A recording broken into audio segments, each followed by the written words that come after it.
Hello friends, welcome to study smart way. आज एक बार फिर आपका यूपी टेट, सुपर टेट और लेखपाल की स्पेशल क्लासेस में आपका स्वागत है। आज आप सभी लोगों के कहने पर आज यूपी टेट के जो अभ्यर्थी हैं उनके लिए संस्कृत का मॉडल पेपर लाए हैं, क्योंकि बहुत लोग कह रहे थे कि संस्कृत का मॉडल पेपर लाइए, इसलिए आज संस्कृत का मॉडल पेपर लाए हैं, जिसमें आपके 30 में से 30 मार्क्स की पूरी तैयारी है। अच्छे से पढ़िएगा और इसमें आपके 30 में से 30 नंबर पक्के हो जाएंगे। इस तरह के क्वेश्चन है आपके। क्लास शुरू होने से पहले आपको कुछ बता देते हैं। आज जय जवान जय किसान के उद्घोषक एवं पूर्व प्रधानमंत्री भारत रत्न श्री लाल बहादुर शास्त्री जी की पुण्यतिथि है। आज उनकी पुण्यतिथि पर उनको शत शत नमन करते हैं। आज उनकी पुण्यतिथि पर आज 11 जनवरी को उनकी पुण्यतिथि है, तो आज उनकी पुण्यतिथि पर उनको शत शत नमन करते हैं और आगे की क्लास को शुरू करते हैं। चलिए आज की क्लास को शुरू करते हैं। आज की क्लास का पहला प्रश्न आपके सामने दिया गया है। सभी प्रश्नों को ध्यान से देखिएगा और वीडियो को अंत तक जरूर देखें। सभी प्रश्न मोस्ट इंपॉर्टेंट हैं, इसीलिए आपसे बार बार कही जा रही है कि अपने नोट्स बनाते चलें, जिससे कि आपको आगे दिक्कत ना हो। तो चलिए देखते हैं पहला प्रश्न क्या कह रहा है। अहिनकुलम पद में कौन सा समास है? अहिनकुलम में समास पूछा गया है। द्वंद्व समास, बहुब्रीहि समास, कर्मधारय समास या फिर तत्पुरुष समास। अहिनकुलम, ये इसका समास विग्रह करके देख लेते हैं। तो इसका समास विग्रह हो जाएगा अहि चा नकुल चा। अहि चा और नकुल चा, यानी अहि माने होता है सांप और नकुल माने होता है नेवला। तो सांप और नेवला, और आपको बताया था जहां पर और या फिर योजक चिन्ह आ जाए वहां पर द्वंद्व समास होता है, इसलिए आपका फर्स्ट ऑप्शन सही हो जाएगा। आगे बढ़ते हैं अगले प्रश्न पर। मोस्ट इंपॉर्टेंट प्रश्न है, वर्गों के तीसरे वर्ण किस प्रत्याहार में आते हैं? तो प्रश्न कह रहा है वर्णमाला में वर्गों के तीसरे वर्ण किस प्रत्याहार में आते हैं? हर्ष प्रत्याहार, शल प्रत्याहार, जस प्रत्याहार या फिर झस प्रत्याहार।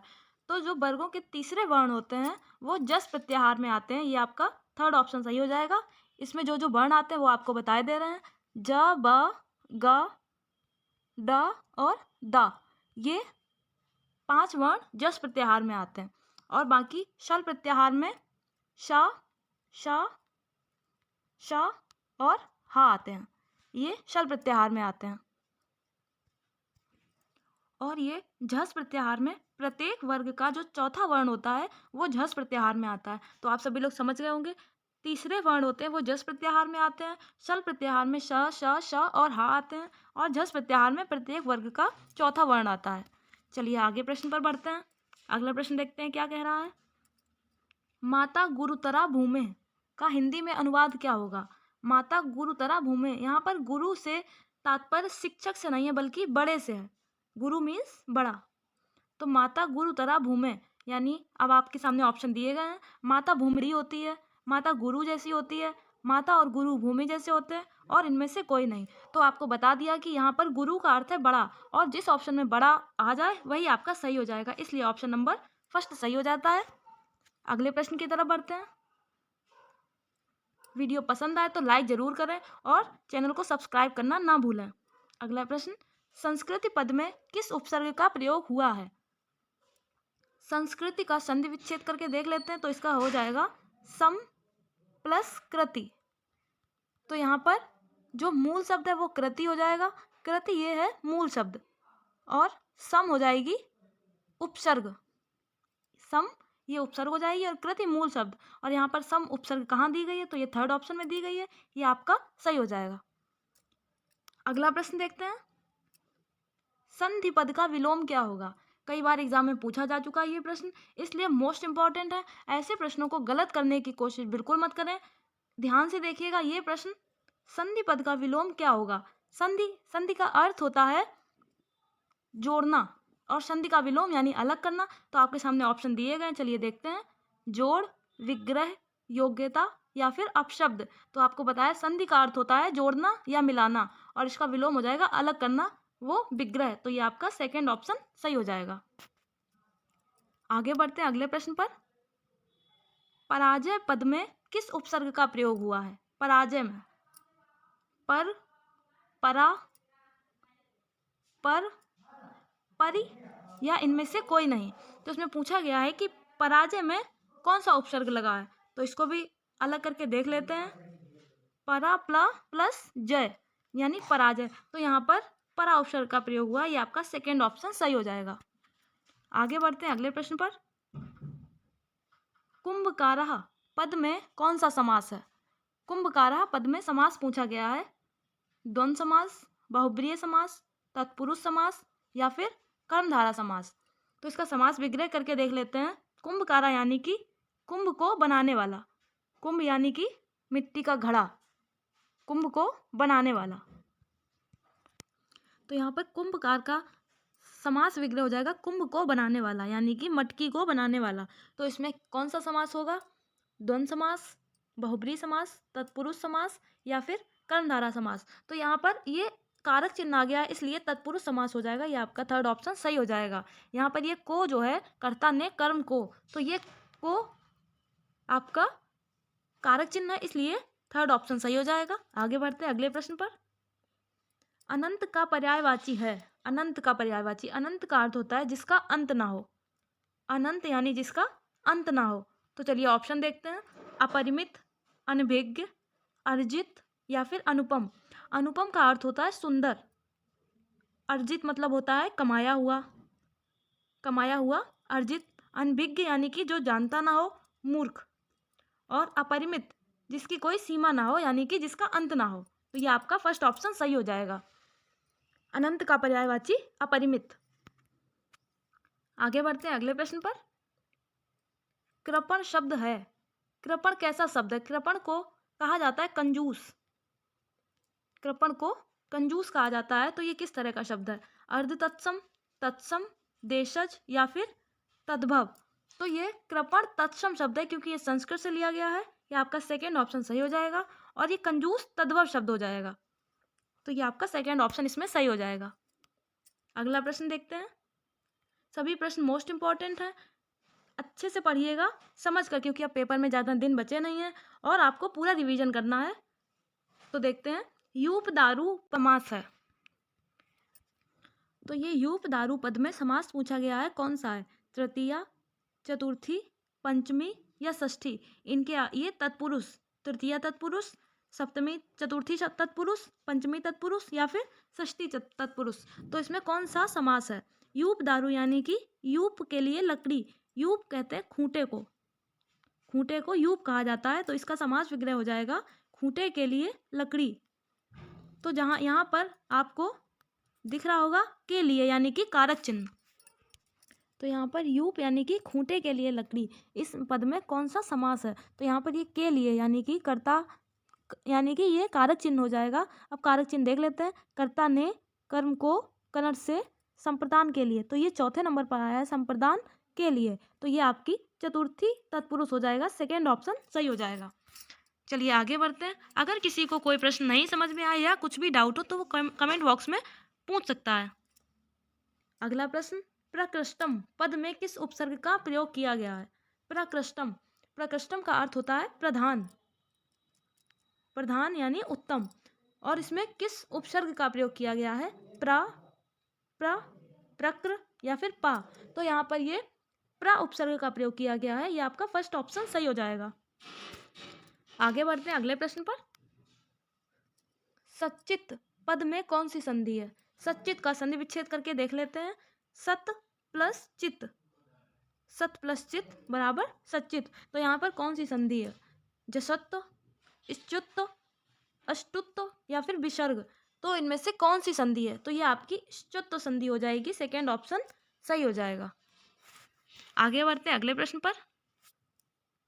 गत्वा पद में कौन सा प्रत्यय है? गत्वा, कत्वा, अक्त्वा, त्वा या फिर त्वा। तो गत्वा में कौन सा प्रत्यय है? यहाँ पर ये आपका अक्त्वा प्रत्यय हो जाएगा। सेकेंड ऑप्शन सही हो जाएगा। चलिए आगे बढ़ते हैं अगले प्रश्न की तरफ। आपको कई बार बताया जा चुका है कि आप सभी लोग, जो लोग भी टेट का एग्जाम दे रहे हैं, वो लोग शब्द रूप जरूर याद कर लें, क्योंकि 3 से 4 नंबर आपके शब्द रूप से जरूर मिल जाएंगे। इसलिए इनको रट लीजिएगा, बिल्कुल भी दिमाग से निकलने ना पाए, इस तरह से इनको याद कर लीजिएगा। शब्द रूप। गुरु शब्द का चतुर्थी विभक्ति एक वचन का कौन सा रूप है? यहाँ पर गुरु शब्द का चतुर्थी एक वचन पूछा गया है। गुरु, गुरव, गुरवे या फिर गुरभ्य। यहाँ पर चतुर्थी विभक्ति एक वचन। तो ये आपका गुरुवे हो जाएगा। ये थर्ड ऑप्शन सही हो जाएगा। चतुर्थी विभक्ति एक वचन गुरुवे, ये आपके चतुर्थी विभक्ति एक वचन, द्विवचन और बहुवचन, ये तीनों आपको बता दिए गए हैं।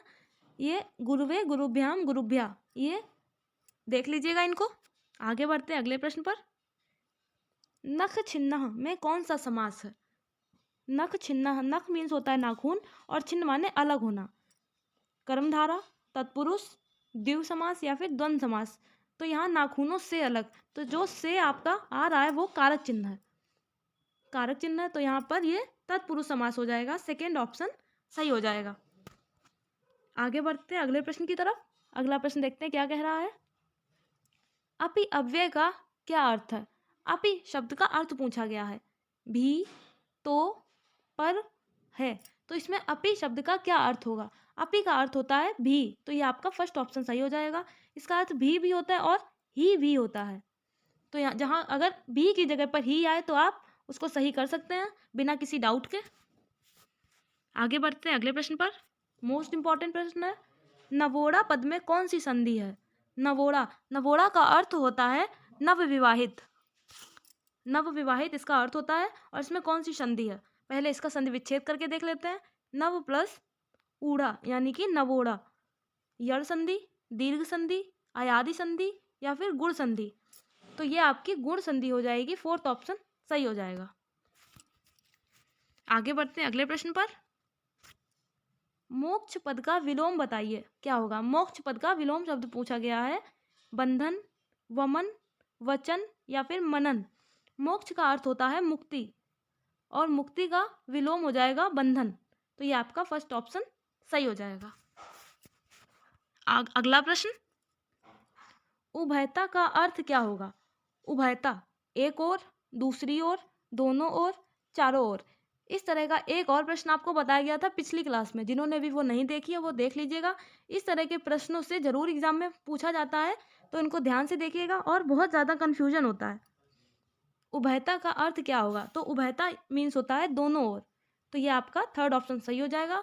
और चारों ओर को संस्कृत में कहते हैं परितः, परितः यानी कि चारों ओर, और उभयता दोनों ओर। चलिए अगले प्रश्न की तरफ बढ़ते हैं।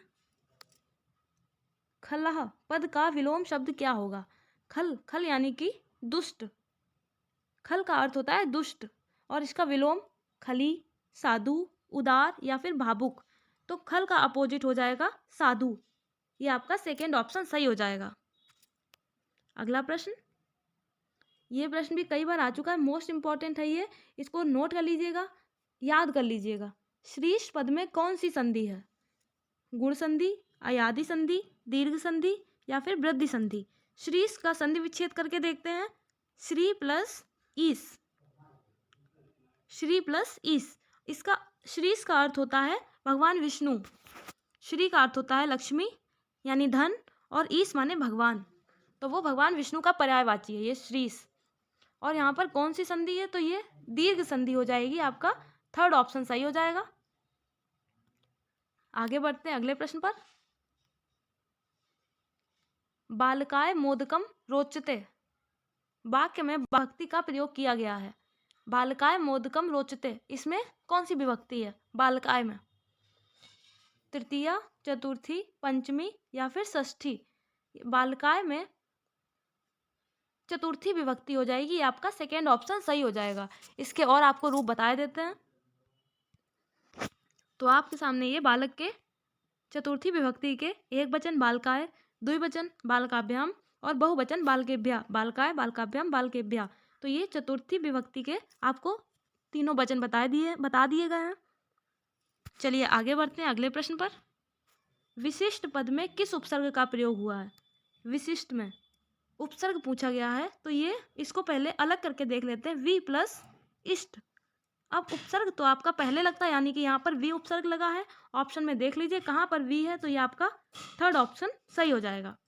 विशिष्ट में वी उपसर्ग का प्रयोग हुआ है। आगे बढ़ते हैं अगले प्रश्न पर। कुतः अव्यय का क्या अर्थ है? कुतः मीन्स क्या होता है? यहाँ, जहाँ, कहाँ या कहाँ से। इसमें अक्सर लोग कंफ्यूज हो जाते हैं। कुतः मीन्स और कुत्र, कुत्र और कुतः। तो आइए देखते हैं। तो ये आपको पूछा गया है कुतः शब्द का अर्थ। अत्र मीन्स होता है यहाँ, कुत्र मीन्स होता है कहाँ। ये देख लीजिएगा, कुत्र मीन्स होता है कहाँ और कुतः मीन्स होता है कहाँ से। तो ये आपका फोर्थ ऑप्शन सही हो जाएगा, कहाँ से यानी कि कुतः, और कुत्र मीन्स कहाँ। चलिए आगे बढ़ते हैं अगले प्रश्न पर। मोस्ट इंपॉर्टेंट प्रश्न है ये। तालव्य में व्यंजन है, कौन से इनमें से कौन सा ऑप्शन सही हो जाएगा जो कि तालु से बोला जाता है। टा ठा डा ढा, चा छा जा झा, ता था दा धा, या फिर पा फा बा भा। इनमें से कौन सा व्यंजन है जो तालु से बोला जाता है। तो आपको बता देते हैं, ये चा छा जा झा ये आपका सही हो जाएगा, ये तालु से बोला जाता है। और टा ठा डा ढा ये मूर्धा से बोले जाते हैं। इनको नोट कर लीजिएगा, इसमें से जरूर आपके प्रश्न आएंगे, इसलिए आपसे बार बार कही जा रही है।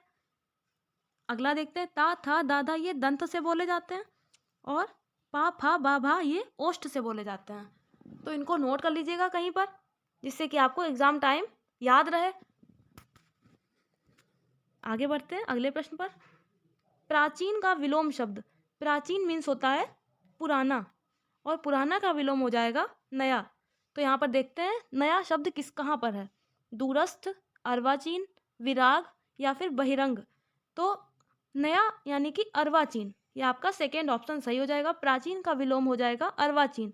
अर्वाचीन का अर्थ होता है आधुनिक या फिर नया, आधुनिक या नया, और प्राचीन मीन्स पुराना। विराग का अर्थ होता है उदासीन या फिर बिना राग का। बहिरंग यानी कि जो सबसे अलग हो। चलिए आगे बढ़ते हैं अगले प्रश्न पर। गात्रम का पर्यायवाची शब्द कौन सा नहीं है। गात्रम मीन्स क्या होता है। तो गात्रम मीन्स होता है देह यानी शरीर। तो इसमें से कौन सा ऐसा शब्द है जो जो आपकी देह से नहीं मेल खाता है। चलिए देखते हैं। शरीर, अंग, वपु, या फिर वक्र। तो यहाँ पर शरीर है, अंग भी शरीर ही है, और वपु मीन्स भी शरीर या फिर अंग ही होता है। तो ये तीनों ही गात्रम के पर्यायवाची हो जाएंगे। और वक्र मीन्स होता है टेढ़ा, तो ये फिर अलग हो जाएगा, और आपका फोर्थ ऑप्शन सही हो जाएगा। वक्र मीन्स टेढ़ा, और ये इसमें प्रश्न में पूछा गया था गात्रम का पर्यायवाची कौन सा नहीं है। तो ये आपका फोर्थ ऑप्शन सही हो जाएगा। आगे बढ़ते अगले प्रश्न पर। अगला प्रश्न। पृथक होने के अर्थ में किस विभक्ति का प्रयोग होता है। पृथक होना यानी कि अलग होने में। चतुर्थी, पंचमी, तृतीया, या फिर षष्ठी। तो पृथक होने में ये पंचमी विभक्ति का प्रयोग होता है। आपका सेकेंड ऑप्शन सही हो जाएगा। पृथक होने यानी कि अलग, कहीं से कुछ अलग होता है तो वहाँ पर पंचमी विभक्ति हो जाती है। जैसे अपादान से अलग, तो वो आपका पंचमी विभक्ति हो जाएगी। आगे बढ़ते हैं अगले प्रश्न पर। अगला प्रश्न रूपों से लिया गया है, देखते हैं क्या है। जी धातु, लोट लकार, मध्यम पुरुष एक वचन का रूप क्या होगा। जी धातु का पूछा गया है। लोट लकार यानी कि आज्ञार्थक। लोट लकार को आज्ञार्थक भी कहते हैं, यह आपको पिछली वीडियो में बताया जा चुका है। इसका आपको मध्यम पुरुष एक वचन बताना है। चलिए ऑप्शन देखते हैं। जिग, जय, जग, या फिर जस। तो इसके बता देते हैं आपको मध्यम पुरुष के वचन। जय, ये आपको मध्यम पुरुष के बता दिए गए हैं सारे वचन। जय, जयतम, जयत। अगर जय की जगह आपको जयतात भी मिल जाए, तो आपका अगर पूछा जाए उसमें मध्यम पुरुष एक वचन और जय के स्थान पर जयतात लिखा हो, तो वो आप टिक करके आइएगा, आपका ऑप्शन सही माना जाएगा। और यहाँ पर ये आपका सेकेंड ऑप्शन सही हो जाएगा। तो इनको देख लीजिएगा, जय, जयतम और जयत। आगे बढ़ते हैं अगले प्रश्न पर। अगला प्रश्न देखते हैं। ज्ञा वर्ण किन वर्णों के योग से बना है। ज्ञा वर्ण ये आपके 4 वर्ण हैं जो कि 2 वर्णों के योग से बने हैं। तो 4 कौन कौन से, पहले तो आपको वही बता देते हैं। तो ये श्रा, ये 4 वर्ण आपके सामने दिए गए हैं। ये चारों ही किन्हीं 2 वर्णों के मेल से बने हैं। और इसमें आपका ज्ञा पूछा गया है, ये किन वर्णों के योग से बना होता है। तो आपको बारी बारी से सभी बताए दे रहे हैं, जिससे कि आपके दिमाग में किसी तरह की कोई कन्फ्यूजन ना हो, और एग्जाम में ज्ञा की जगह पर इनमें से अगर कोई आए तो आप गलत करके मत आए, आपका 1 नंबर जरूर पक्का हो जाए। तो चलिए देखते हैं कौन से वर्ण किससे मिलकर बनते हैं। तो ये देख लीजिएगा, श्रा बनता है सा प्लस रा। देख लीजिएगा, इसमें नीचे हलंत ये दिया गया है, ये जरूर होना चाहिए। अगर किसी भी शब्द में ये नहीं है तो वो आपका गलत माना जाएगा। छा बनता है का, हलंत वाला का और शा से। त्रा बनता है हलंत वाला ता और रा से। और ग्या बनता है हलंत वाला जा और वहाँ से। चलिए देखते हैं ऑप्शन में ये कहाँ दिया गया है। जा प्लस वहाँ, जा हलंत वाला जा प्लस वहाँ, जा प्लस धा, या फिर जा प्लस न्या। तो ये दोनों एक से आपको लग रहे होंगे, लेकिन इसमें ऊपर वाले में हलंत नहीं है और सेकंड ऑप्शन में आपका हलंत दिया गया, तो ये आपका सेकंड सही हो जाएगा। तो आज के प्रश्नों की श्रृंखला यहाँ पर समाप्त होती है। वीडियो को अंत तक देखने के लिए बहुत बहुत धन्यवाद। इसी तरह के और यूजफुल वीडियो पाने के लिए हमारे साथ बने रहें। वीडियो को ज़्यादा से ज़्यादा शेयर करें और सब्सक्राइब करें, जिससे कि आपके पास वीडियो का लिंक सबसे पहले पहुँचे और आप सबसे पहले उसको देख सकें। Thank you. जय हिंद, जय भारत।